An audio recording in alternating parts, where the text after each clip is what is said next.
General laparoscopic surgeon ga when I started my career, I had very bad experiences. కొన్ని patients కి నేను treatment ఇవ్వడం వల్ల తక్కువలో ఇవ్వడం వల్ల వన్ డే ముందు నన్ను పిలిచి ఛాంబర్కి sir you can stop your services from tomorrow అని చెప్పారు. నేను సాఫ్ట్వేర్ వాళ్ళకి పరిస్థితి ఉంటుంది అనుకున్నాను, డాక్టర్స్ కూడా ఉంటుందని ఆ రోజు తెలిసింది.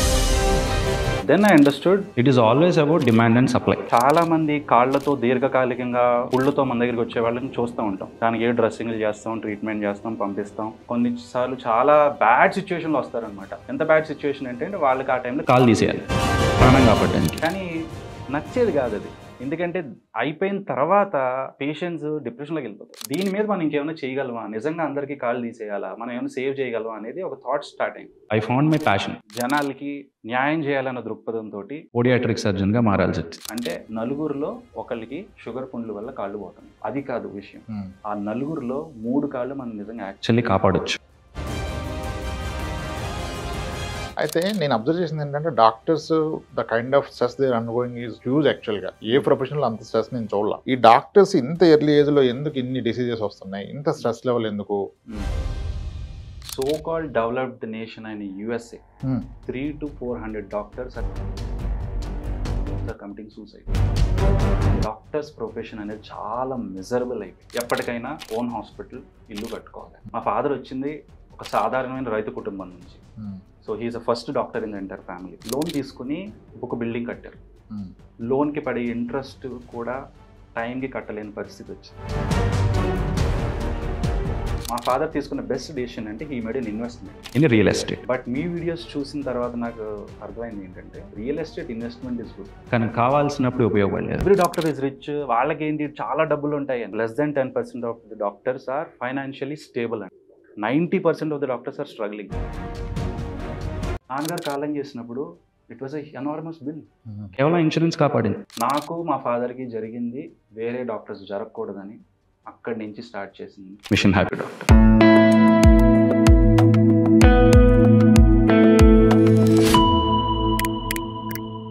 Handy doctor Akshay garu, sir thanks very much for taking out your time and travelling all the way from Eluru to Hyderabad. Sir thank you so much sir, thank you for inviting me. నాకు చాలా సంతోషంగా ఉంది ఫైనల్లీ మీతో ఇలా కూర్చొని ఇలా మాట్లాడడానికి. సార్ మనం 4 years బ్యాక్ కలిసినప్పుడు when you come to me for our financial డిస్కషన్కి వచ్చినప్పుడు you introduced yourself as a general surgeon, right sir? Now I see you in lot of the platforms, social media platforms కానీ other platforms లో. Now I see you as podiatric, diabetic, podiatric and foot surgeon. How did this transaction happen sir?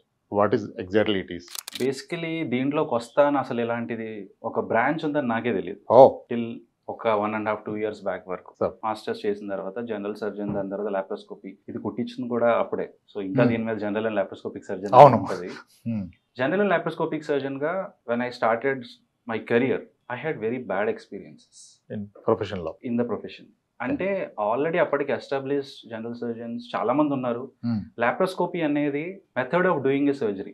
అంటే కోతలు లేకుండా key hole surgery అన్న laparoscopy కన్నా ఒకటే.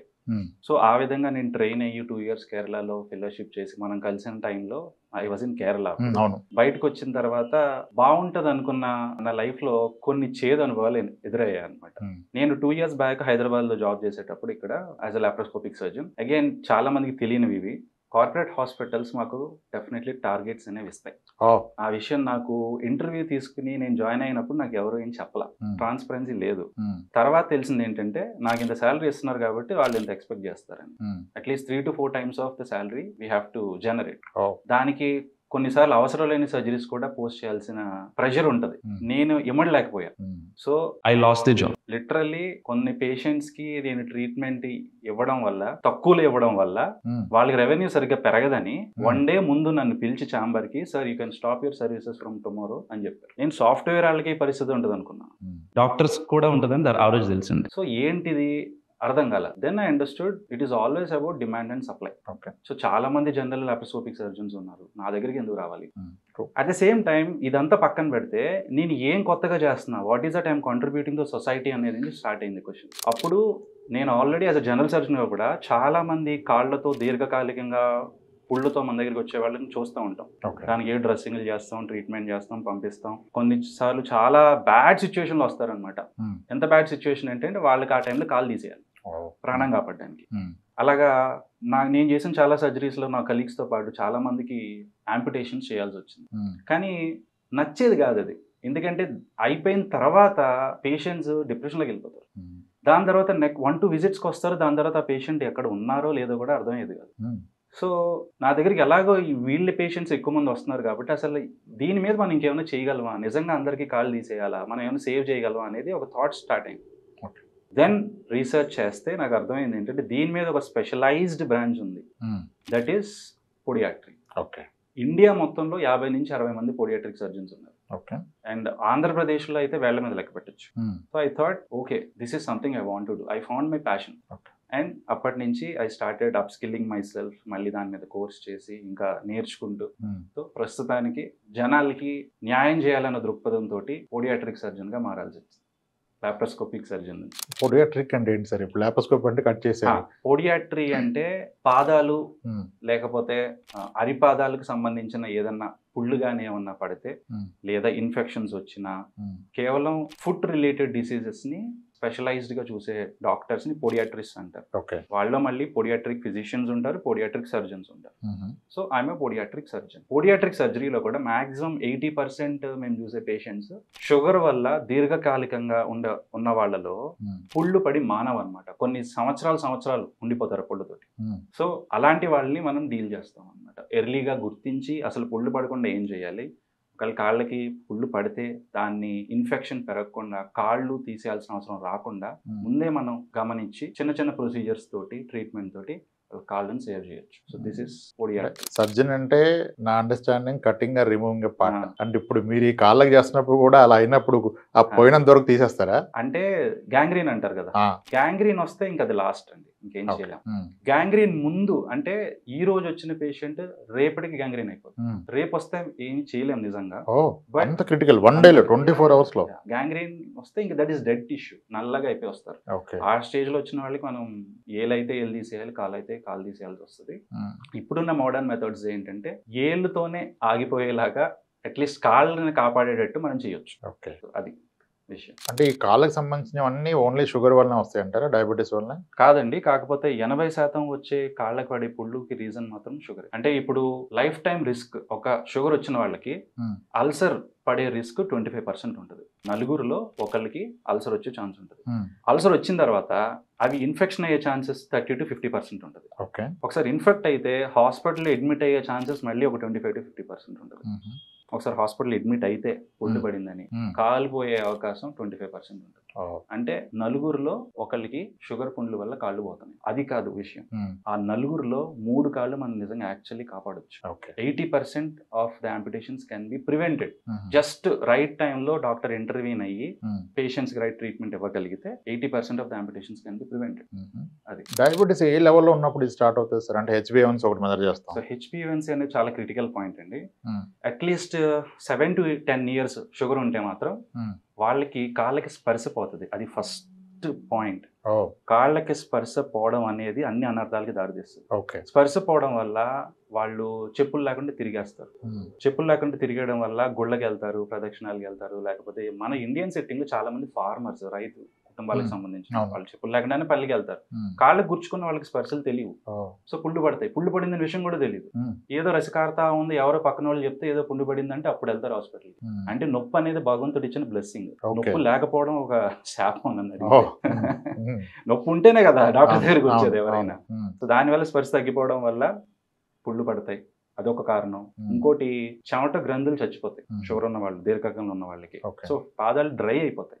Dry అయిపోయినా సరే ఈజీగా దుమ్ము ధూళి దూరొచ్చు, ఇన్ఫెక్షన్ రావచ్చు. అలాగే కాళ్ళలో ఎగుడుదిగుడుగులు వస్తాయి అన్నమాట. ఇప్పుడు నార్మల్ గా పాదం ఉన్న వాళ్ళు వేరేలా ఉంటది. షుగర్ ఉన్న వాళ్ళకి కాళ్ళు అప్స్ అండ్ డౌన్స్ ఉంటాయి. చాలా మంది కాళ్ళు ఎలా ఉంటాయి చూస్తే, ఎందుకంటే వాళ్ళకి గ్రిప్ కోల్పోతారు వాళ్ళు తెలియకుండా. సో పడిపోతారనే భయంతో వాళ్ళ వేళ్ళు మెల్లగా ఎలా అయిపోతాయి అన్నమాట. సో ఈ ప్లేస్ లో పుళ్ళు పడతాయి. ఇక్కడ ప్రెషర్ అల్సర్స్ అంటాం. పుళ్ళు పడితే ఇంకా దాని సీక్వెన్స్ అది ఇన్ఫెక్షన్ రావడం, హాస్పిటలైజ్ అవ్వడం, ఏలిపోవడం, లేకపోతే కాళ్ళు వరకు తీసేయాల్సిన రావడం. So prevention is really better than cure. So diabetes వచ్చిన వాళ్ళు అసలు డయాగ్నైజ్ అయితే type 2 డయాబెటీస్ ఉన్న వాళ్ళు ఎవ్రీ ఇయర్ ఫుడ్ చెకప్ చేయించుకోవాలి. ఐ చెకప్ లాగా, హార్ట్ చెకప్ లాగా ఫుట్ హెల్త్ చెకప్ అనేది చాలా ఇంపార్టెంట్. ఎందుకంటే ఒకసారి కాలు పోతే the chances of dyeing in the next 2 years increases by more than 30%. ఎందుకు సార్ ఇప్పుడు మీరు అంపూట్ చేసి తీస్తారు కదా ఎఫెక్ట్ అయినంత వరకు? ఆల్రెడీ యాంపుటేషన్ వరకు వాళ్ళ కాళ్ళు వెళ్ళాయి అంటే మోస్ట్ ఆఫ్ దెమ్ అలాంటి పేషెంట్స్ లో కాళ్ళ రక్త సరఫరా తగ్గిపోయింది, దగ్గరికి వచ్చేస్తాయి, ముడిచిపోతాయి, అందుకే కాళ్ళు తీసేయాల్సి వస్తుంది. కాళ్ళలో ఉన్న రక్త సరఫరాని తగ్గిపోయినప్పుడు వాళ్ళలో 90% chances of they will have heart blocks.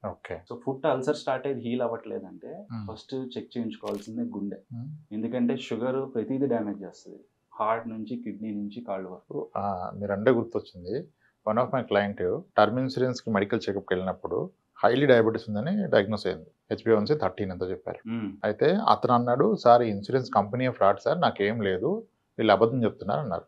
నేను అన్న, మీరు వెళ్ళి ఏదైనా డయాగ్నోస్ సెంటర్ చూపించుకోండి సార్, వాళ్ళు ఫ్రాడ్ అయితే మనం ప్రూవ్ చేద్దాం, మనకి చాలా ఆప్షన్స్ ఉన్నాయి కదా, will go for other checkup other company. First మీరు చెక్ చేయమని అంటే ఆయన చెక్ చేస్తే అక్కడ డాక్టరు అంటే ఓల్డ్ బాడీ చెకప్ అయిపోయినాక సేమ్ వచ్చింది, HbA1c లెవెల్ సేమ్ యాక్యురేట్గా వచ్చింది. అక్కడ ఎవరైతే చెకప్ ఆయన ఉన్నాడంటే ఇలా ఒక కన్ను మూసుకొని చూడమంటే ఒక కన్ను కనపట్లేదు ఆయనకి. ఆ స్టేజ్ వరకు తెల్లకుండా ఉంటుంది, అది డయాబెటీస్ వల్ల అని చెప్పారంటే డైరెక్ట్ డయాబెటిక్ రెటినోపతి అంటాము దాన్ని. సో మా దగ్గరికి వచ్చిన పేషెంట్ ని we treat them holistically, we just don't treat hole in the foot, we treat the whole person. That is what actually ఒక డాక్టర్ గా చెయ్యాల్సింది. చాలా మంది ఏం చేస్తారంటే ఇది గుండె డాక్టర్ దగ్గరికి ఆయన చూసుకుంటాడు, లేకపోతే ఈయన చూసుకుంటాడు, అలా పంపించేస్తాం. పంపించే దాని గురించి పట్టించుకో. ఎస్, స్పెషలిస్ట్ ఒపీనియన్ కావాలి, బట్ నీ దగ్గరకు వచ్చిన పేషెంట్ ని పూర్తిగా ట్రీట్ చేయాల్సిన బాధ్యత మందే కదా, ఎవరు ఒపీనియన్ తీసుకున్నా. So I think diabetic foot అనేది ఇట్ ఈస్ అలైడ్ స్పెషాలిటీ అనమాట. డయాబెటాలజిస్టులు చూస్తాము, మేం చూడాలి. ఇప్పుడు మీరు అన్నట్టు ఒకసారి ఆఫ్థాల్మాలజీ దగ్గర పంపించాల్సి వస్తుంది. అలాగే హార్ట్ డాక్టర్ కి, లేకపోతే వాస్కులర్ సర్జన్స్ అంటాం, కాళ్ళల్లో కూడా స్టెంట్లు వేస్తారు, గుండెల్లోనే కాదు, అక్కడ కూడా బ్లడ్ బ్లాక్. సో కాళ్ళల్లో స్టెంట్లు వేయించడానికి వాస్కులర్ సర్జన్ దగ్గర పంపించాల్సి వస్తుంది. అలాగే ప్లాస్టిక్ సర్జన్స్ అవసరం అవుతారు ఒక్కోసారి. దీర్ఘకాలిక పుండ్లు మానకపోతే కవర్ చేయడానికి గ్రాఫ్టింగ్ చేస్తాం. సో మేము అందరం యాజ్ ఎ టీమ్ వర్క్ పని చేస్తేనే we can justify that patient. More than this, ఇంకా మోర్ ఇంట్రెస్టింగ్ ఏంటంటే, నేను జస్ట్ 3 years బ్యాక్ మీద ఒక షార్ట్ చూసాను మీ స్టేటస్ లో, అది యూట్యూబ్ లో షార్ట్ వీడియో ఉంటుంది కదా. సో మీరు యాక్చువల్గా, నేను డాక్టర్స్ కి మేబీ 180 డాక్టర్స్ ఉన్నారు నా దగ్గర, 150+ డాక్టర్స్ ఉన్నారు అక్రాస్ స్టేట్స్. ఈ 2 states లో ఉన్నారు మనకి. నాకు ఆస్ట్రేలియాలో డాక్టర్ ఉన్నారు, అబుదాబిలో కూడా డాక్టర్ ఉన్నారు. అయితే నేను అబ్జర్వ్ చేసింది ఏంటంటే, doctors the kind of stress they under going is huge. యాక్చువల్గా ఏ ప్రొఫెషనల్ అంత స్ట్రెస్ నేను చూడాల. వాళ్ళ ఫైనాన్సెస్ కానీ, ఈవెన్ పర్సనల్ రిలేషన్స్ కానీ, అండ్ ఎక్కువ డిసీజెస్ వాళ్ళ దగ్గర చూస్తా. నేను ఎవరు వచ్చినా ఫస్ట్ హెల్త్ ఇన్సూరెన్స్ ఇద్దామని ట్రై చేస్తాను, అంటే that is the primary protection అని.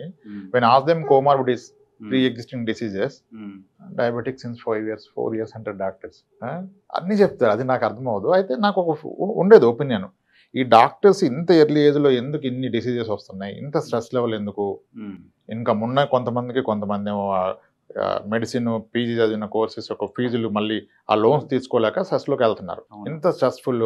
అండ్ ఇంకా చాలా అబ్జర్వేషన్స్ ఉన్నాయి, హైయెస్ట్ డైవర్స్ కేసెస్, ఇష్యూస్, ఇవన్నీ చూసారు. అయితే మీరు ఒక రీల్లో క్లియర్గా చెప్పారు, నా దాన్ని మొత్తం 100% మీరు కాంప్లిమెంటింగ్గా హై స్ట్రెస్ జాబ్స్ అని, అండ్ ఈ ప్రొఫెషన్ ఎలా ఉంటుందని, life expectancy 10 years less then the general public is the greatest point.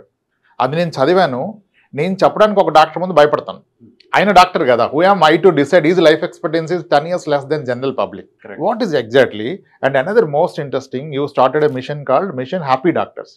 What is it sir? ఎందుకు స్టార్ట్ చేశారు? చాలా మందికి తెలియని పాయింట్ ఏంటంటే, సో కాల్డ్ డెవలప్డ్ నేషన్ అయిన USA మీ డేటా చూస్తే 300 to 400 doctors are killing themselves every year. Only USA లో 300 to 400 doctors are committing suicides on camera. ఇది జస్ట్ USA లో. ఇండియాలో అంత లైఫ్ బాగోదు డాక్టర్స్ అని చెప్పి చాలా మంది చదువు. I'm not discouraging anybody, but facts అయితే తెలుసుకోవాలి కదా. So pressure is across the globe for doctors. కొన్ని దేశాలు ఉన్నాయి అక్కడ డాక్టర్స్ చాలా హ్యాపీగా ఉన్నారు, like Switzerland, there are some countries, like few countries. But like USA, UK, India, చాలా మంది కంట్రీస్లో డాక్టర్స్ ప్రొఫెషన్ అనేది చాలా మిజరబుల్ అయిపోయింది.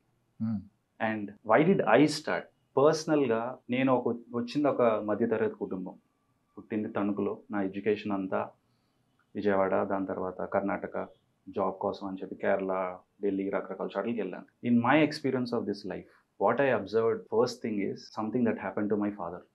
My father is a doctor. He is an ENT surgeon. He is my hero, he is my inspiration.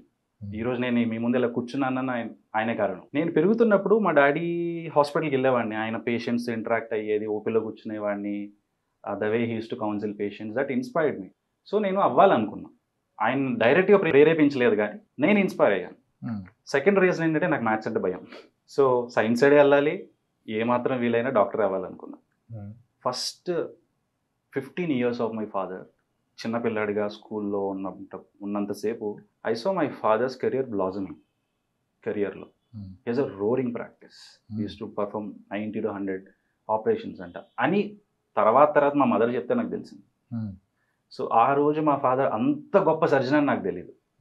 నేను realise అయ్యే టైంకి తీసుకున్న ఒక్క చిన్న financial miscalculation completely change our course of life. అదేంటంటే 15 years వీఆర్ మా ఫాదర్ తీసుకుంది రెంటెడ్ హాస్పిటల్ తణుకులో. It was very good.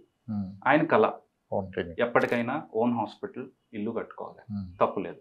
మా ఫాదర్ వచ్చింది ఒక సాధారణమైన రైతు కుటుంబం నుంచి. So he is a first doctor in the entire family. So ఆ స్టేజ్ నుంచి కష్టపడి లోన్ తీసుకుని ఒక బిల్డింగ్ కట్టారు, thinking it will prosper. But I don't know మరి ఏమైందో క్లియర్గా భగవంతుడికే తెలియాలి. చిన్న మిస్కాలిక్యులేషన్ అయింది. అనుకున్నంత లోన్కి పడే ఇంట్రెస్ట్ కూడా టైంకి కట్టలేని పరిస్థితి వచ్చింది. ఫ్యూ మంత్స్ తర్వాత కొన్ని ఇయర్స్ అయింది. That was the thing, that అదొక్కటే జరిగింది, ఇంకేం జరగలేదు. దానివల్ల కొంచెం ఫైనాన్షియల్ స్ట్రెస్ గురయ్యారు డాడీ. ఇది నేను MBBS జాయిన్ అయినప్పటి నుంచి జరిగింది అనమాట. అప్పటి నుంచి 2 yearsలో గడిచిపోతుందిలే, 3 yearsలో తగ్గిపోతుందిలే ఈ స్ట్రెస్ అని అలా అనుకుంటా వచ్చేసాం. అట్ ద సేమ్ టైం మా ఫాదర్ తీసుకున్న బెస్ట్ డెసిషన్ అంటే he made an investment in real estate. But మీ వీడియోస్ చూసిన తర్వాత నాకు అర్థమైంది ఏంటంటే real estate investment is good, కానీ కావాల్సినప్పుడు ఉపయోగపడలేదు. అది జరిగిందే అది. దానివల్ల క్యాష్ ఫ్లో క్రైసిస్లోకి మేము వెళ్ళి చాలా ఇబ్బందులు పడ్డాం. To a point that we couldn't pay monthly bills. That was the only miscalculation that has happened. But at the same time, wise decision was he invested. కాకపోతే టైంకి యూజ్ లేకపోవడం వల్ల కొంచెం ఇబ్బందుల్లోకి వెళ్ళాం. మేము ఎప్పుడు ఇబ్బందులు పడలేదు, బట్ మా ఫాదర్ని అలాగా చూసి నేను తట్టుకోలేకపోయా. బయట నుంచి ఒక మిస్కన్సెప్షన్ ఉంటుంది, ఎవ్రీ డాక్టర్ ఈజ్ రిచ్, వాళ్ళకి ఏంటి చాలా డబ్బులు ఉంటాయి అని.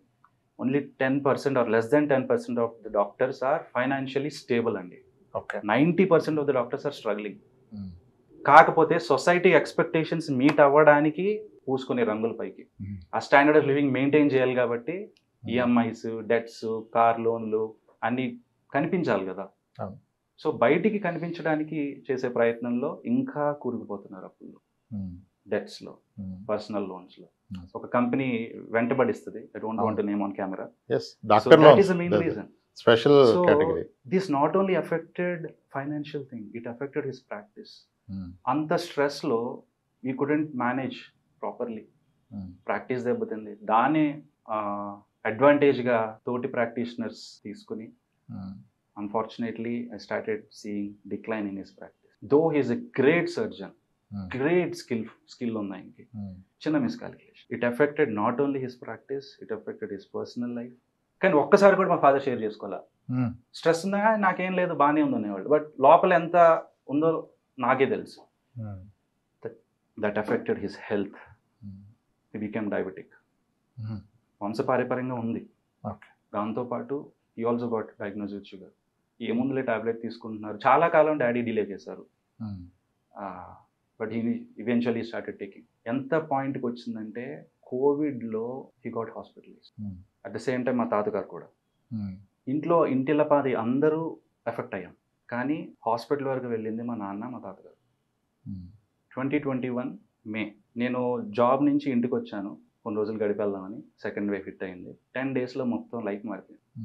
ఫస్ట్ మా తాతగారు వెళ్ళిపోయారు. 1 weekలోనే ఐ లాస్ట్ మై ఫాదర్. నేను మెడికల్ పరంగా అబ్జర్వ్ చేసిన 1 key పాయింట్ ఏంటంటే కేవలం వాళ్ళిద్దరిలో మాత్రమే HbA1c is more than 9.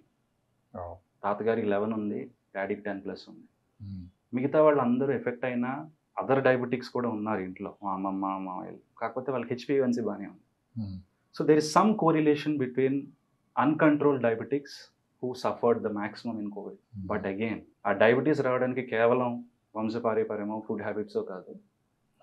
Maybe మా తాతగారి విషయంలో అది అయ్యి ఉండొచ్చు, or else he lead a very good life. మా ఫాదర్ విషయంలో మాత్రం అది స్ట్రెస్. చాలా మంది కోవిడ్ వల్ల వెళ్ళిపోయింది అనుకున్నారు కానీ but I know years of accumulated stress, burn out, that took my father. That was my lowest point in my life. ఏం అర్థం కాలే నాకు. అప్పుడు మా ఫాదర్ హీరో, ఆయన చూసుకుంటారు, నేను చదువుకుని వచ్చేస్తే సరిపోతుంది, హాస్పిటల్ ఉంది కదా అలా అనుకున్నా. బట్ ఎవ్రీథింగ్ టైం నాకు అసలు ఒక్కరోజు బ్యాంక్కి వెళ్ళి ఒక చెక్ డిపాజిట్ చేయడం నేర్చుకోలేదు నేను ఎప్పుడు. ఫాదర్ ఎప్పుడు చెప్పలా. ప్రాబబ్లీ ఒకరు చెప్పినా ఏం కష్టపడతారు వాళ్ళు చదువుకుంటారు కదా అన్న దృక్పథంతో, ప్రేమ, బేసిక్ థింగ్స్ కూడా నేను నేర్చుకోలేదు ఎప్పుడు. నాకు ఏమీ జీరో నాలెడ్జ్. నాకు ఐ వాజ్ వెరీ నైవ్. ఆ టైంలో మా ఫాదర్ వెళ్ళిపోయిన నెక్స్ట్ డే హాస్పిటల్ ఏం చేయాలో తెలియదు. నెక్స్ట్ డే ఎవడో బేరానికి వచ్చాడండి. నెక్స్ట్ డే ఇలాగుంటారా అనిపించింది. హాస్పిటల్ రెంట్ ఇవ్వడం ఏంటి చెప్పాలంటే అసలు ఎంత చెప్పాలి నేను? ఎస్ఎఫ్టీ అంటారు, ఎస్ఎఫ్టీ కాస్ట్ అంటారు, నాకు ఏం తెలియదు అసలు. అంత డంబ్గా ఉన్నా నేను. I think that is my realisation point. లేదు, మారాలి, I need to learn something. అప్పటి నుంచి I started my homework. That is my second journey చెప్పాలంటే. మెడిసిన్ ఒకటే కాదు, అసలు ఏం నేర్చుకున్నా ఏం చేసినా చిన్నప్పుడు మ్యాథ్స్ అని దాన్ని దూరం పెట్టేశాను. అదే మిస్కాలిక్యులేషన్ లైఫ్ మీద పడేసరికి I started my financial education.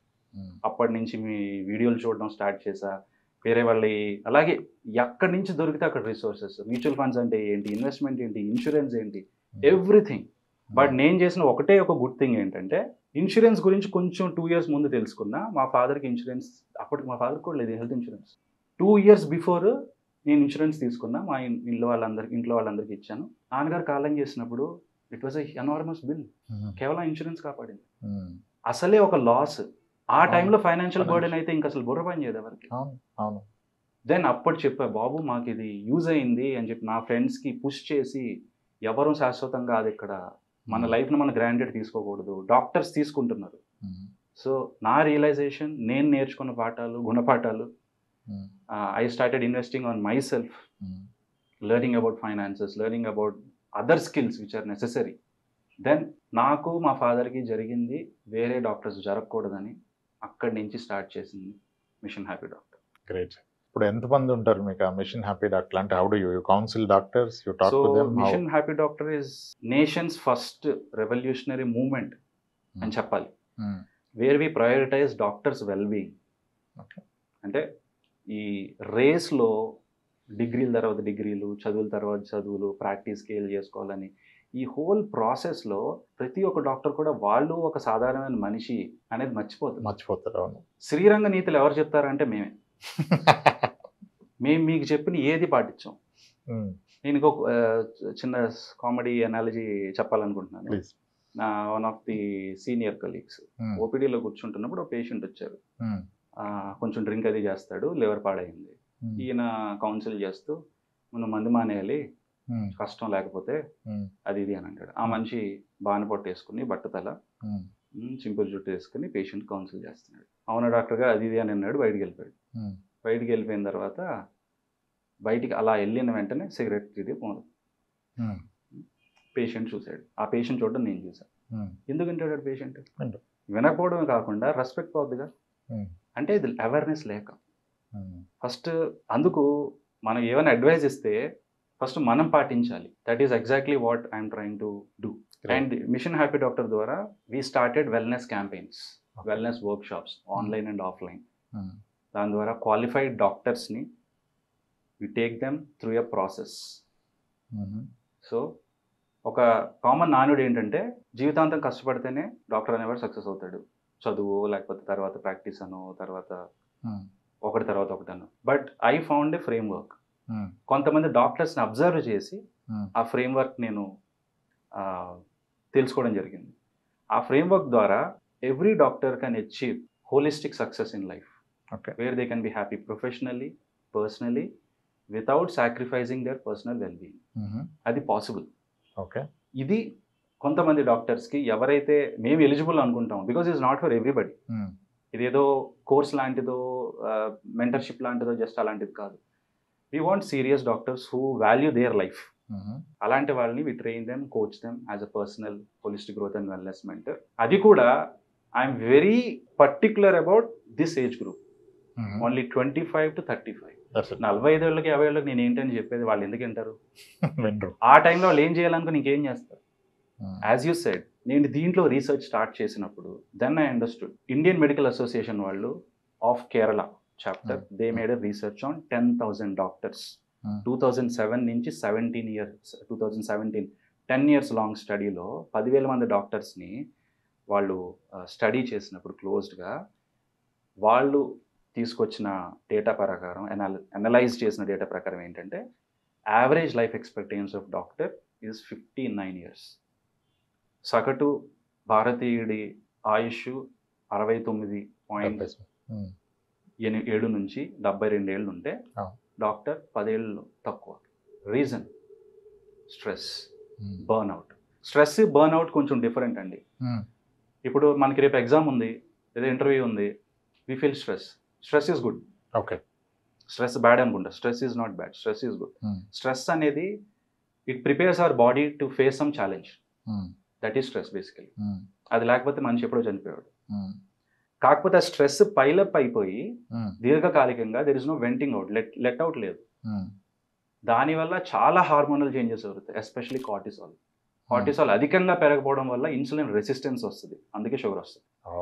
So చాలా మంది అంటారు, నేను డైట్ చేస్తున్నానండి, సో టైట్ తింటానండి, టైం పడుకుంటానండి, వాకింగ్ చేస్తున్నానండి, తగ్గదు షుగర్. ఎందుకంటే ఇక్కడ ఉంది పీక్స్ కార్టిసాల్. సో ఈ క్రానిక్ స్ట్రెస్ వల్ల they lead to burn out. Burn out అంటే ఏంటంటే ఫస్ట్ ఫిజికల్గా బాడీ సైన్స్ చెప్పేస్తుంది. ఊరికే హెడేక్స్ రావడం, మైగ్రేన్స్ రావడం, స్టమక్ అప్సెట్ రావడం, వెయిట్ గెయిన్ అవడం, లూజ్ అవడం, ఇది ఫస్ట్ స్టేజ్ అనమాట. ఫిజికల్ హెల్త్ పోతుంది. సెకండ్, ఎంపతి పోతుంది. అంటే ఒక స్టేజ్కి డాక్టర్లు ఎలా అయిపోతారంటే పేషెంట్తో మాట్లాడడానికి ఇష్టపడరు, చిరాకు వస్తుంది. పేషెంట్స్తో డీల్ చేయాలంటే ఫ్రస్ట్రేషన్ వస్తుంది. మీ లైఫ్లో మీరు ఎంతమంది డాక్టర్స్ నవ్వుతూ చూసారు ఓపీడీలో? ఎంతమంది పలకరిస్తారు ఓపీడీలో మీరు ఒక డాక్టర్ని కలవడానికి వెళ్తే? చాలా తక్కువ. ఎందుకంటే they carry a lot of stress. Paediatrics చూసాను నేను, చిన్నపిల్లల డాక్టర్ మాత్రం నవ్వుతారు. వాళ్ళు నవ్వాల్సి వస్తుంది. వాళ్ళు నవ్వుతారు. మేబీ ఆ పిల్లల్ని చూసి వాళ్ళు కొంచెం స్ట్రెస్ తగ్గి నవ్వుతారు. మేబీ అది రీజన్ కావచ్చు. Maybe. So the second stage is they lose that emotional touch with the patients. Problem అంతా అక్కడే స్టార్ట్ అవుతుంది. ఎప్పుడైతే పేషెంట్ దగ్గర వాళ్ళు ఫ్రస్ట్రేట్గా కనిపించో, వాళ్ళు చెప్పేది వినకుండా అసహనం చూపిస్తారో, తెలియకుండా సబ్కాన్షియస్గా జరిగేది ఇవన్నీ. దానివల్ల ట్రస్ట్ అనేది తగ్గిపోతుంది కదా. దానివల్ల వాళ్ళు చెప్పే ట్రీట్మెంట్ వాళ్ళకి అర్థం కాదు. మా డాక్టర్ ఏదో చెప్పాడు, మందులాసి ఇచ్చాడు అంటాడు. This mistrust is leading to more complication. దానివల్ల ప్రాక్టీస్ తగ్గిపోవచ్చు, లేదంటే ఏదో చిన్న ఇన్సిడెంట్ కోసం వెయిట్ చేసి వాళ్ళు తిరిగి కేసులు వేయాలనుకోవచ్చు, నాతో సరిగ్గా మాట్లాడలేదు డాక్టర్ అని చెప్పి. This creates another stress sir మళ్ళీ. సో థర్డ్ స్టేజ్లో ఏమైపోద్దంటే అసలు ఎందుకు అయ్యారో డాక్టర్ అనిపిస్తుంది. That is when they lose their spiritual purpose, the very purpose of being a doctor. అంటే ఒక 18 ఏళ్ళప్పుడు డాక్టర్ అవ్వాలన్న ఉత్సాహం, చిరునవ్వు, ప్యాషన్ 35 ఏళ్ళకు ఉండదు. This process will take that. ఆ నవ్వు కోల్పోతాం. My mission is to bring back that smile. Great. అదే mission happy doctor. Great initiative. నేను డాక్టర్స్తో మాట్లాడినప్పుడు ఫస్ట్ అంటే ఇనిషియల్గా ఆన్బోర్డ్ అయినప్పుడు మనకేం క్లోజ్గా ఉండరు. Once we start managing their money, we talking about their family, insurance అంతా ఇచ్చినప్పుడు నేను డిస్కషన్ ఉన్నప్పుడు అంటారు, రామ్ నువ్వు చెప్పింది కరెక్టే, హైయెస్ట్ డైవర్స్ కేసు అన్నావు కదా నువ్వు నాతో ఆ రోజు, మా బ్యాచ్లో this is the 5th divorce case happening అంటాడు ఆయన. The both are doctors. మీరు అన్న స్ట్రెస్, బర్న్అవుట్ ఆబ్వియస్గా పర్సనల్ రిలేషన్ మీద ఇంపాక్ట్ అవుతుంది. టైం ఎక్కడ ఉందండి? ఇప్పుడు సంబంధాలు చూసేటప్పుడు కూడా డాక్టర్స్ని చూసుకుంటున్నారు, తప్పలేదు నేనేవే. బట్ అట్లీస్ట్ ప్రయారిటీ ఏంటని తెలియాలి కదా డాక్టర్కి కూడా.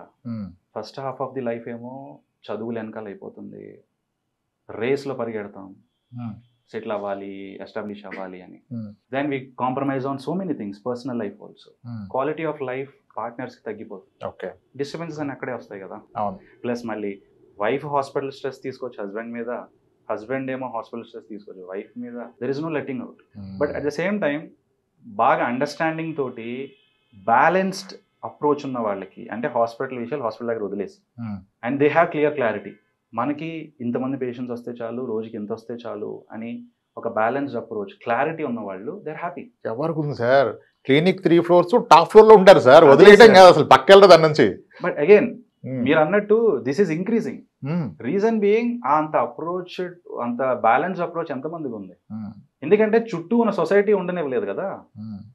కొంతమంది ఉంటారు, ఆ పేషెంట్ ఆ డాక్టర్కి ఇవాళ 50 OP వచ్చిందంట, 4 సర్జరీలు పడ్డాయంట, నాకు 10, నా OP ఎప్పుడు పెరుగుతురా అని ఇలా కూర్చుంటారు. సీజన్ ఎప్పుడు వస్తుంది? వాళ్ళ పేషెంట్స్ మీద కంటే పక్కన వాళ్ళ మీదే ఉంటుంది. ఓకే, పోనీ 50 వచ్చినాడు హ్యాపీగా ఉన్నాడంటే వాడు పక్కన వాడు చూస్తాడు, వాడికి 100 వచ్చింది నాకు 50 వచ్చింది. సో ఈ కంపారిజన్ చాలా ఎక్కువైపోతుంది. But at the other flip side చూస్తే నీ దగ్గరకు వచ్చిన 50 పేషెంట్స్ లో ఎంతమంది హ్యాపీగా వెళ్తున్నారు? నువ్వు జస్టిస్ చేయగలవా? అసలు నాకు అర్థం కాదండి. రోజుకి ఒక డాక్టర్ 50-100 మంది పేషెంట్స్ ఎలా చూస్తారో నాకు అర్థం కాదు. నేను చూడలేను, నా వల్ల కాదు అది. నేను లెక్క వేసుకున్నాను. నేను ఢిల్లీలో 2 చోట్ల చేసుకున్నప్పుడు అక్కడ గవర్నమెంట్ హాస్పిటల్లో పనిచేశాను సఫ్దార్జంగ్ లో. మార్నింగ్ 9కి స్టార్ట్ చేస్తే 2 o'clock వరకు ఓపీ వెళ్తానే ఉంటుంది. 150-200 మంది, మేము 10-12 మంది డాక్టర్స్ కూర్చుంటాం. అందరికంటే తక్కువ పేషెంట్లు చూసేది నేనే. నా మీద కామెంట్లు కూడా వేసేవాళ్ళు. ఫస్ట్ థింగ్ ఏంటంటే నాకు అంత హిందీ అంత ఫ్లూయెంట్ గా రాదు, సో దానికోసం టైం పెట్టేది. ఇంకోటి నేనేమనుకుంటానంటే, పేషెంట్ మన కోసం గంటలు వెయిట్ చేస్తారు. వాళ్ళకి నువ్వు కనీసం 5-10 నిమిషాలు కేటాయించకపోతే నువ్వు ఏంటి, ఇంకా నువ్వు చేసేది ఏంటి అంటే వాళ్ళు చెప్పేది వినకుండా నాకు తెలుసులేదు నువ్వు ఓకే మొహం కూడా చూడకుండా ప్రిస్క్రిప్షన్ రాసి ఇచ్చేసేవాళ్ళు ఎంతో మంది ఉన్నారు. వాళ్ళకి ఒక పేషెంట్ ఒక నెంబర్, కానీ పేషెంట్కి మీరు ఒక్కళ్ళే కదా. So I don't want to play this volume game. Quality treatment ఇవ్వాలంటే క్వాలిటీ టైం ఇవ్వాలి. అండ్ ఇదే యుఎస్లో యూకేలో దే హ్యావ్ 8 to 10 పేషెంట్స్ రోజుకి చూస్తారు అంతే. ఇది పాసిబుల్ ఇండియన్ సెట్టింగ్ లో మీరు చెప్పడానికి బాగా చెప్తున్నారు, practical may not be possible. నేనేమంటున్నానంటే, నీకు 10 మంది ఓపీ ఉంటే 10 మందిని జస్టిఫై చేసేటట్టుగా నువ్వు టైం ఇచ్చి చూడు, మెల్లగా పెరుగుతుంది. వాళ్ళని ఎందుకు చూసుకుంటున్నావు? ఇన్కమ్ పెరగదు కదా. అంటే ఈ 10 మందిని క్లియర్ గా చూసి వాళ్ళకి జస్టిఫై చేయగలిగితే వాళ్ళే తీసుకొస్తారు కదా సార్. నలుగురిని తీసుకొస్తే మీరు చూడలేరు. ఇప్పుడు 1000 రూపాయలు ఫీజు తీసుకుంటే 10 మంది 10,000 వస్తుంది. నేను 500 తీసుకున్నా 100 మంది చూస్తే నాకు 50,000 వస్తుంది కదా. వస్తుంది. ఆ రెండోసారి పేషెంట్ రాడు మన దగ్గరికి. అట్లనే ఇప్పుడు ఎప్పుడో పిఎస్సీలో ఎక్కడో చేసిన వాళ్ళు ఇప్పుడు ఇక్కడ హైదరాబాద్లో చేస్తూ ఎవ్రీ వీక్ 1 day పెట్టుకొని అక్కడికి వెళ్ళిపోతారు. ఒక చిన్న క్లినిక్ పెట్టుకొని వెళ్తే 200-250 పేషెంట్స్ని మార్నింగ్ 10 to ఈవినింగ్ 6 కల్లా కొట్టేస్తారు. ఆ లాంగ్వేజ్లో కొట్టేయడం, డెఫినెట్లీ కొట్టే ఇంకో డాక్టర్ని తోడు తీసుకెళ్తారు. దాంట్లో ఎన్ని సర్జరీస్ దొరుకుతాయని చూస్తారు. మళ్ళీ ఈ కొట్టేసే క్రమంలో దీంట్లో ఒక 3 సర్జరీస్ అన్న పిక్ చేసుకొని మనకు తెలిసిన హాస్పిటల్కి అటాచ్ చేసుకుందాం చెప్పి మీరు అన్నట్టుగా ఈ practice saying this is right are this is wrong అండి. ఇట్ ఈస్ ఆల్ అబౌట్ అసలు ఏం కావాలి, మీకేం కావాలి, మీ ప్రయారిటీ ఏంటి, ఎంత టైం దేనికి కేటాయిస్తున్నాం అనేది ఒక బౌండరీస్ పెట్టుకోకపోతే లైఫ్ అంతా బ్లర్ అవుట్ అయిపోద్ది, లాస్ట్కి బర్న్ అవుట్ అయిపోతుంది. అది అసలు ఏ మాత్రం లేని ఫర్టర్నిటీ, డాక్టర్స్ ఫర్టర్నిటీని అర్థం చేసుకున్నాను. I just give an example. ఒక కపుల్ డాక్టర్స్ వచ్చారు. They both work in a government hospital here in Hyderabad. So నేను అన్నాను, సార్ రిటైర్మెంట్ ప్లాన్ చేద్దామా? Sir when do you want to retire? They said 66 years అంట, Telangana government retirement age. అయినా sir doctors life experience అంతకంటే తక్కువ అంటే, are you plan to die while servicing or working అన్న. అట్లా మాకు అప్పటికల్లా శాలరీ పెరుగుతుంది, దాన్ని ఎలా వదులుకుంటాం అంటే దే లుకింగ్ అట్ మనీ. ఇదే డాక్టర్ ఆమన్నది మళ్ళీ తర్వాత మాటల్లో, సార్ మేము ఒక ఫ్లాట్ బుక్ చేసాము, అది 3 years తర్వాత 4 years హ్యాండ్ ఓవర్ ఉంది. మా అబ్బాయి అంటాడు, మమ్మీ ఈ ఫ్లాట్ మీరు మీకోసమే కొనుక్కున్నారు కదా, నా కోసం కాదు కదా అన్నాడు. మేము అదేంట్రా వెదవా, మేము ట్రిపుల్ బెడ్రూమ్ ఎందుకు కొంటాం, మీరున్నారనే కదా ట్రిపుల్, అది మీకోసం రా అంటే ఆయన అన్నాడు, మమ్మీ నేను ఇంటర్మీడియట్ అయిపోయాక నీతో ఉన్నాను కదా హైదరాబాద్లో, మరి అప్పుడు హ్యాండ్ ఓవర్ చేసి ఇంట్లో నేను ఎలా ఉంటాను అంటే, కోర్స్ అయిపోయాక వస్తావు కదా అన్నారంట.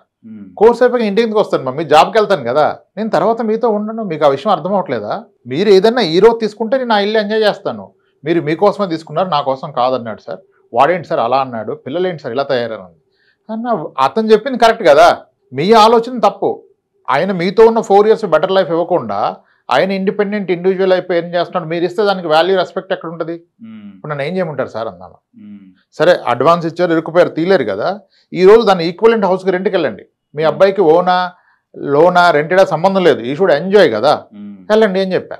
ఎందుకు సార్ రెంట్ 45,000 50,000 అయిపోద్ది, అంత ఎందుకు సార్, ఇప్పుడు మేము 16,000 కడుతున్నాం రెంట్ అంది. ఇది వాళ్ళ ఆలోచన.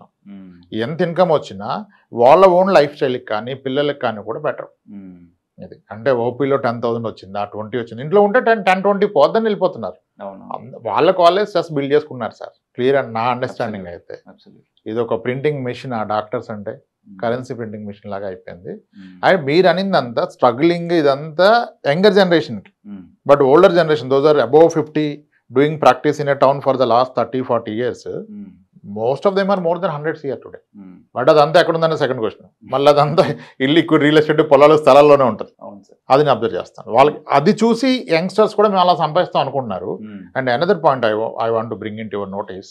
ఇప్పుడు మనం కూర్చున్నప్పుడు when we start doing their future నీడ్స్ని ఐడెంటిఫై చేసి ప్లాన్ చేస్తున్నప్పుడు అవుట్ ఆఫ్ 10 2-3 పేరెంట్స్ నన్ను అడిగేది ఏంటంటే, సార్ ఎలాగైనా మా పెద్ద పాపని మాత్రం డాక్టర్ని చేస్తాం, మా పెద్ద చిన్నోడిని డాక్టర్ చేస్తా. సార్ డాక్టర్కి ఈరోజు బావగారు వాళ్ళ అమ్మాయి చదువుతుంది, క్యాట్ బి సీట్ ఉన్నారు sir, 14 lakhs per month sir. 60 లక్షలు ఇప్పుడు అయిపోతుంది, 70 లక్షలు అయిపోతుంది.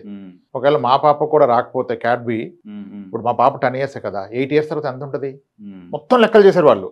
మీరు అంటారుగా ఎడ్యుకేషన్ 10% అని, డబుల్ అయిపోద్ది కదా, 1.5 crore 2 crores. నాకు ప్లాన్ చెప్పండి 2 crores ఎలా చేయాలంటారు. 2 crores ప్లాన్ చెప్పాను అనుకోండి సార్, ఈరోజు పీజీ లేకపోతే డాక్టర్స్కి ఏం లేదు సార్, అసలు ఎండీకి ఎంత అవుతుంది అది అంటారు. ఇదంతా వీళ్ళు చేయలేరు, అయినా they takeout the stress. Doctor అయ్యాక కాదు, డాక్టర్ని చేయడానికి పేరెంట్స్ స్ట్రెస్ తీసుకున్నారు. ఇజ్ ఇట్ వర్త్ అనిపిస్తుంది నాకు. నేను డిస్కరేజ్ చేయకూడదు కదా. ఇప్పుడు నాకు ఒక డాక్టర్ ఫోన్ చేసి, సార్ నేను ఇంకోటిలో ఎనస్థిస్ట్గా చేస్తాను, కాంట్రాక్ట్ బేస్, నాకు 1 lakh శాలరీ వస్తుంది సార్. ఎనస్థీషియన్ 1 lakh శాలరీ, చాలా ఫైనాన్షియల్ స్ట్రగుల్ ఉంది, కలవాలంటే. నువ్వు ఎనస్థీషియన్ 1 lakh శాలరీ ఏం మాడుతున్నావు? నీ బ్యాచ్మేట్స్ అట్టర్ ఫ్లాప్లు అంతా ఇటు కొట్టలేని వాళ్ళు, డ్రాప్ అవుట్ అయిన వాళ్ళు, ర్యాంక్ రాక, they are making lakhs to their salary today. Such honourable కదా సార్ అది. డాక్టర్ అంటే ఒక రెస్పెక్ట్ కదా మాకు. ఒక ఎనస్థీషియన్ అంటే వాట్ ఈజ్ ఇట్? ఆయన శాలరీ, ఇంకా పిహెచ్సిలో చేసే డాక్టర్లు అయితే నాకు ఎంత సార్, 52,000 54,000 చెప్తారు. అసలు ఈ శాలరీస్కి మీ 8 years of education is it worth అనుకుంటారు మీరు? అంటే పర్సనల్ లెవెల్లో మళ్ళీ ఈ స్ట్రెస్ మీరు చెప్పినవన్నీ పాటు కన్సిడర్ చేయట్లా. యాజ్ అ ఫైనాన్షియల్ వైబిలిటీ ఉంది అసలు యాజ్ అ డాక్టర్కి గోయింగ్ ఫార్వర్డ్? ఒక్కసారి ఇది వివరంగా చెప్పరా? Sure sir, 100%. నాకు కూడా రీసెంట్గా ఒకళ్ళు కాల్ చేశారు, ఇదే డౌట్. వాళ్ళ అమ్మాయికి ఎంబీబీఎస్ సీట్ రాలేదు, బీడీఎస్ ఛాన్స్ వస్తుందంట, బీడీఎస్ జాయిన్ చేయమంటారా, లేకపోతే ఎంబీబీఎస్ఏ కావాలని అంటుంటాను, ఇంకో 1 year చదవడానికి కూడా రెడీగా ఉంది, వాట్ డూ యూ సజెస్ట్? నేను అన్నాను, నేనెవరండి ఫస్ట్ డిసైడ్ చేయడానికి?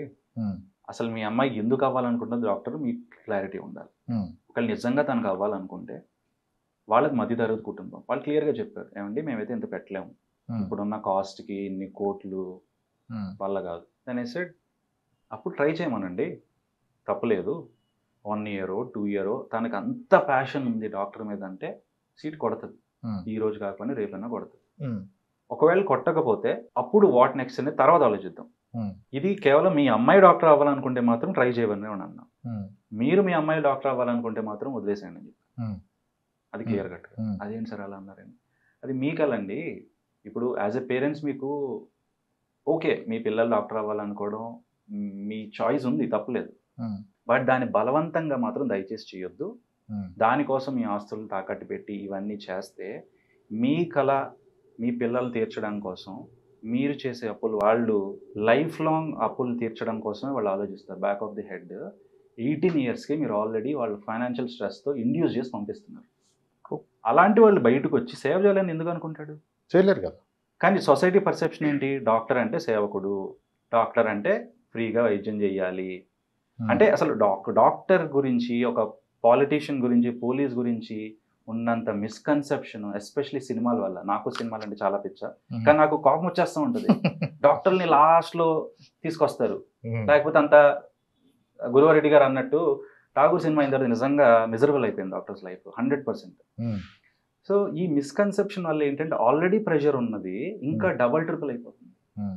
ఈ రోజున ఒక మధ్యతరగతి కుటుంబం నుంచి వచ్చిన ఎవరైనా డబ్బులు కట్టి పిల్లల్ని ఎంబీబీఎస్ పీజీలు చేయించడం అనేది అంత వైజ్ డెసిషన్ అయితే కాదు, 100% వర్త్ అయితే కాదు. ఎందుకంటే ఎంబీబీఎస్ అయిన తర్వాత ఒక కార్పొరేట్ హాస్పిటల్లో వచ్చే ఉద్యోగం తాలూకా, నేను ఎంబీబీఎస్ అయిన తర్వాత నాకు వచ్చిన ఫస్ట్ నెల జీతం అపోలో హాస్పిటల్ బెంగళూరులో నాకు వచ్చిన శాలరీ 21,000. దానికి నేను ఏంట్రా, ఓకే ఎంబీబీఎస్కి ఇంతేనేమోలే, మేబీ కొంచెం పోస్ట్ గ్రాడ్యుయేషన్ చేస్తే బాగా వస్తుంది అనుకున్నా. వెళ్ళి ఒక ఆర్థోపెడిషన్ కలిసా, ఆర్థోపెడిక్స్ అయిపోయి ఎంఎస్ ఆర్థోపెడిక్స్ జాయిన్ అయ్యాడు. అతని శాలరీ 2017 అపోలో హాస్పిటల్లో బెంగళూరులో 60,000. నాకు అర్థం కాల ఏంటిది అని. అప్పుడు అపోలో వాళ్ళు అన్నమాట, again if you want to roll it can roll it and it's up to you. మేము ఆ బ్రాండ్ ఇస్తున్నాం కదా, మా శాలరీ ఎందుకు పే చేయాలి? ఇనేవే వాళ్ళ లాజిక్ కరెక్టేనేమో. మేమందరం కూడా అపోలో అనుకుంటే మా పేరెంట్స్ లేకపోతే చుట్టూ ఉన్న వాళ్ళు అనుకుంటారు. But వీనో the drill. అలాగే పోనీ బయట వచ్చి బయట ఏమన్నా గొప్పగా ఇస్తారంటే 25, 30, 45 గవర్నమెంట్ జాబ్లు వచ్చిన 50,000. అగైన్ ఏం సరిపోద్ది మీరు అన్నట్టు ఈ రోజుల్లో ఇన్ఫ్లేషన్కి? అండ్ అలాంటి వాళ్ళు పెళ్ళిళ్ళు చేసుకుంటే అసలు ఇట్ ఈస్ నెక్స్ట్ ఇంపాసిబుల్. ఇక్కడ ఇంకో పాయింట్ మీరు అన్నారు కదా, ఒక కపుల్ బోత్ ఆర్ పీజీ, వాళ్ళు ఖమ్మం నుంచి ఫోన్ చేశారు, ఉమ్, సార్ మీరు అంతా పుట్టి పెరిగింది హైదరాబాద్ కదా, ఉమ్, మనకి హైదరాబాద్లో ఇంత బిగ్గెస్ట్ నెట్వర్క్ ఆఫ్ హాస్పిటల్స్ పెట్టుకుని మీరు ఎందుకు ఖమ్మం వెళ్ళారని అడిగా. ఉమ్, సార్ మా పీజీ లోన్స్ ఇంకా పెండింగ్ ఉన్నాయి సార్, మాకు హైదరాబాద్లో వచ్చే శాలరీ తక్కువ, ఖమ్మంలో వచ్చే శాలరీ ఎక్కువ అన్నారు. ఉమ్, అంటే ఎంత స్ట్రెస్ లెవెల్కి వెళ్ళిపోయారు. వాళ్ళ లైవ్లీహుడ్ గురించి, బెటర్ లైఫ్ స్టైల్ గురించి ఆలోచించట్లా, అవును, how to pay off the education loan స్టేజ్లోనే ఉన్నారు పీజీలు అయిపోయాక. అవును, అంటే దానివల్ల పిల్లలకు కూడా you can't bring up in the proper thing. 100%.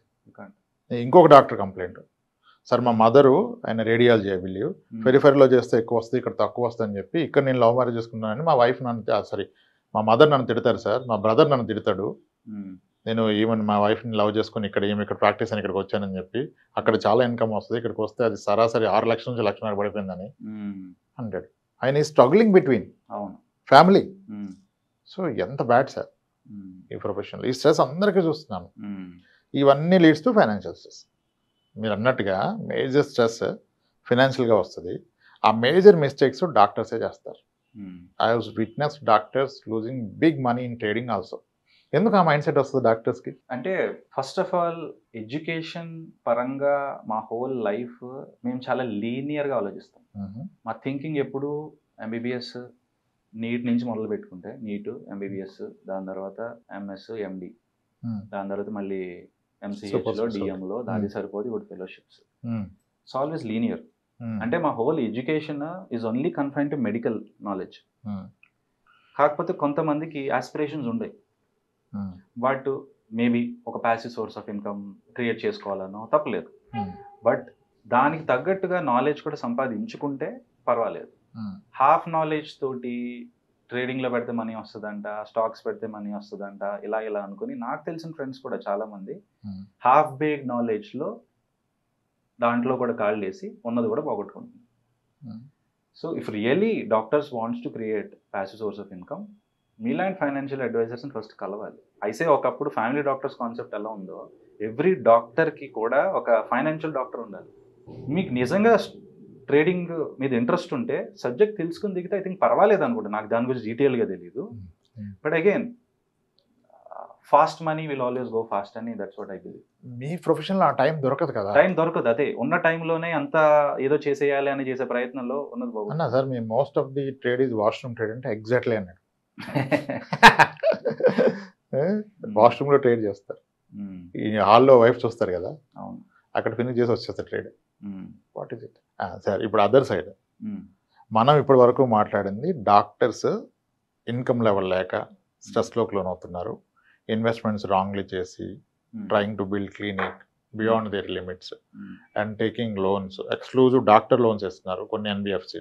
Doctor 25 lakhs per month earn చేస్తున్న doctor 16 lakhs per month EMI pay చేస్తున్నాడు. ఎలా ఎలిజిబిలిటీ ఫిట్ చేశారంటే సపరేట్ డాక్టర్స్ లోన్స్ ఉన్నాయన్నారు. ఆ స్ట్రెస్ లెవెల్కి వెళ్ళి ఇదంతా వన్ సైడ్ అయితే, other side doctors those have already made 50-60 crores. నా పాయింట్ ఏంటంటే I will feel more happy when my client invest చేసినప్పుడు దానికన్నా రిడీమ్ చేసినప్పుడే హ్యాపీగా ఫీల్ అవుతాను, if it is for a purpose. So వీళ్ళు ఇన్ని కోట్లు చేశాక పర్పస్ ఆఫ్ లైఫ్ లేకుండా పోయింది. I tell them stop practising, start travelling. Stress అన్నారు కదా మీరు, I personally believe the only way out to let it go out is the vacation, travelling. You should go out of your profession, you should reboot your system అంటే నేను should restart. అవును, కాంప్లికేటెడ్గా mobile ఉంటే ఒకసారి restart చేసి set అయినప్పుడు everyone has to do that in their life కదా. మీ ప్రొఫెషన్కి దూరంగా వెళ్ళండి అంటే మా పేషెంట్లు ఏమైపోతారు sir, I'm the only doctor ఇక్కడ, నేను బయటకు వెళ్తే ఇన్ఫార్మ్ చేయాలంటే ఈయన అక్కడ ఉన్న మేజర్ హెచ్ఎన్ఎస్కి ఎమ్మెల్యేలకి చెప్పాలంటే నేను బయటకు వెళ్తాను, నా 2 రోజులు సెలవు ఇవ్వరు సార్ అంటే ఎవడిచ్చేది? నీ ఓన్ క్లినిక్. ఆ రియలైజేషన్ డాక్టర్స్ దగ్గర లేదు సార్. నా పాయింట్ ఏంటంటే financial freedom is not by having money, it is by having your own time. Correct. The mean to realise that whatever I made, ఈ రోజు వరకు నేను కూడబెట్టింది సంపాదించింది నా జీవితకాలానికి సరిపోద్ది అంటే యు ఆర్ ఫైనాన్షియల్లీ ఫ్రీ కదా. సొసైటీకి సేవ అనేది ముసుకే, ఇట్స్ మింటింగ్ మనీ అని నేను అనుకుంటా most of the cases, not in all cases. నీ పర్సనల్ టైం తీయకుండా, నీ ఫ్యామిలీకి టైం తీయకుండా ఇంకా ఇన్ని కోట్ల మీద ఎందుకు ఇలా ఉంటారు? అదర్ సైడ్ మీరు చెప్పిన స్ట్రగ్లింగ్ ఈజ్ ఓకే. వీళ్ళంతా 50 years ప్లస్ డాక్టర్స్, ఎవరు చూసినా లిస్ట్ అవుట్ చేస్తే 100 కోట్లు, 120 కోట్లు, 50 కోట్లు, 60 కోట్లు ఉంటాయి. మళ్ళీ ఇదంతా ఏం చేస్తారు చెప్తానండి ప్రాక్టీస్లో. మొన్న కూడా ఒక వీడియో చెప్పడం జరిగింది. ఈ ప్రాక్టీస్లో ఒకప్పుడు అసలు రెస్ట్లెస్గా చేస్తారుగా, సర్జన్ సర్జరీలో ఎనస్థీసియన్ అలసిపోతాడు, ఆయన 2 ప్యాక్ సిగరెట్లు తాగుతాడు. ఎనస్థీషియన్ 15 సెషన్స్ ఉంటాయి సర్జరీకి థియేటర్కి, అది కూడా చూసాం మేము మా డాక్టర్సే. ఓకే, ఇంత చేసిన మనీని అంతా ఏం చేశారు మీరంటే, అంతా ఒకప్పుడు క్యాష్ కదా సార్ సిస్టంలో, ఈ క్యాష్ అంతా బ్యాంకులో వేస్తే మళ్ళీ ట్యాక్స్ ఇదంతా స్క్రూట్నీ ఎందుకని అడ్డదిడ్డమైన ల్యాండ్స్ కొనేసారు. అది కొనడానికి కూడా ప్రాపర్ హోంవర్క్ చేసే టైం ఉండదు. అసలు అక్కడ డాక్టర్ వస్తుంటే రియల్ ఎస్టేట్లో ఒక స్టోరీ క్రియేట్ అయింది. ఈయనకి టైం దొరకొస్తాడు కదా సండే మార్నింగ్, ఈ వచ్చే టైంకే సేమ్ బ్రోకర్ అక్కడ ఇంకొక 2 బయర్స్ని, ఆర్టిఫిషియల్ బయర్స్ని ప్రిపేర్ చేస్తారు. ఓకే, వాళ్ళు కూడా నెగోషియేట్ చేస్తూ ఉంటారు. డాక్టర్ గారు రాగానే ముందు డాక్టర్ గారికి మాట ఇచ్చాం, సార్ చెప్పాకే మీకు ఎవరు అమ్మనంటాడు, సార్ మనకి ఈ ప్రైస్ ఈయన అడ్వాన్స్ ఇచ్చేస్తాడు. In not even see most of the legal disputes ఇలా బిజీగా ఉండి తక్కువ టైం పెట్టుకున్న వాళ్ళకే వస్తాయి. ఈ ప్రాసెస్లో ల్యాండ్స్ కొంటారు. ఇంకా ఎక్కువ డబ్బులు వస్తే ఏం చేస్తారంటే వీళ్ళంతా ఈ ల్యాండ్ డెవలప్మెంట్ చేసే వాళ్ళకి ఇంట్రెస్ట్ ఇస్తారు. ఈయనకే ప్రాక్టీస్లో విపరీతమైన డబ్బులు వస్తున్నప్పుడు ఆ ఇంట్రెస్ట్ తీసుకోవడానికి ఇష్టం ఉండదు ఆయనకి. ఈయన అడగడు, ఈయన ఇవ్వకూడదని కోరుకుంటాడు.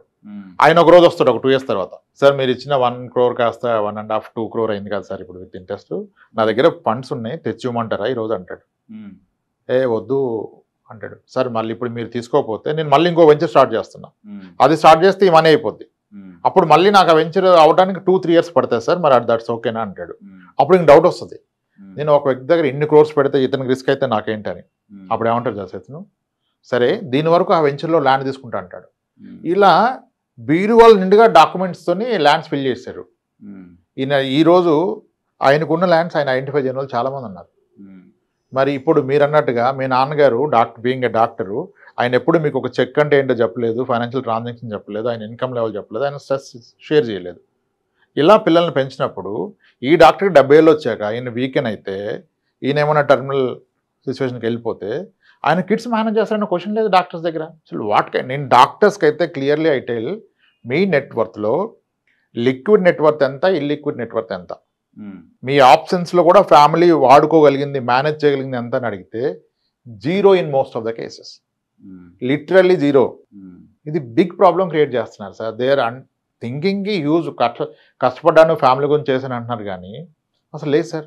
ఇప్పుడు మీరేమో 25 to 36 చేస్తున్నారు, మేజర్ ప్రాబ్లం ఎక్కడ లేదు, అక్కడ ఉంది. వాళ్ళు ప్రాబ్లమ్ సార్ట్అవుట్ చేస్తే వీళ్ళకి కూడా ప్రాబ్లమ్ సొల్యూషన్ వచ్చేస్తుంది. పేరెంట్స్ అందరినీ మళ్ళీ పిల్లల్ని డాక్టర్ చేపిస్తారు, వీళ్ళు ఈ సాలరీస్కే పనిచేస్తారు మళ్ళీ లోన్ ప్రాక్టీస్ క్లినిక్ లేకపోతే. అసలు అక్కడ కూడా అవసరం, దానికి ఏమన్నా చేయగలమంటారా? నేను చెప్తే irrelevant, who am I to tell them. ఇంత స్ట్రెస్ తీసుకున్న డాక్టర్స్కి 100 years ఆఫ్ లైఫ్ స్పాన్ ఎలా ఉంటుంది? సో 100 ఏళ్ళకి రావాల్సిన చావు 55 or 60 వచ్చేస్తుంది అవుట్ ఆఫ్ 100. దీనికోసం మీరు సాక్రిఫైస్ చేసిన హోల్ లైఫ్ బేసికలీ చిన్నప్పటి నుంచి మనల్ని డాక్టర్స్ ఎస్పెషలీ ఒక ఇంజెక్షన్ ఇచ్చారు. ఆ ఇంజెక్షన్ ఏంటంటే హార్డ్ వర్క్. 2025లో హార్డ్ వర్క్ మీరు చేస్తుంటే మీ అంత ఫూలిష్ పీపుల్ ఇంకొకళ్ళు. గోల్డ్మ్యాన్ సాక్స్ ప్రకారం కూడా మీకు తెలిసిందే 300 million jobs are being laid off because of artificial intelligence. Already ChatGPT prove చేసేసింది దాన్ని. ChatGPT cleared one of the toughest exams in the world, that is USMLE. US వెళ్ళడానికి రాసే ఒక లైసెన్సింగ్ ఎగ్జామినేషన్లో it scored exceptionally well. So ఇన్నేళ్ల చదువు, ఇంత పడిన కష్టం ఒక AI దొంగలిచ్చేస్తుంది. సో మరి హార్డ్ వర్క్ చేయకపోతే ఏం చేయాలంటే you have to be a smart doctor. Smart work చేయాలి. నేను ఇట్స్ బిన్ 2 years ఆల్మటీ వెళ్ళాను, కజకిస్తాన్లో. ఆల్మటీలో మెడికల్ కాలేజ్ ఉంది. అక్కడ మా టూర్ గైడ్ని అడిగితే చెప్పింది ఏంటంటే, ఈ college is established by Indian, faculty are Indians. నేను వెర్ ఇస్ ది లాజిక్, ఎందుకు ఈ కాలేజ్ అక్కడికి వెళ్ళింది, ఇండియాలో ఎందుకు సిస్టమ్ సపోర్ట్ చేయట్లేదు? ఇండియాలో medical education definitely become a business because of the craze it has. ఇప్పుడు MBBS చేసినానికేమో మన సాలరీ తక్కువ మాడుతున్నాం, వేరింది దానికి supporting technicians are making decent money sir. ఇది ఒక సర్ప్రైజ్ నాకు.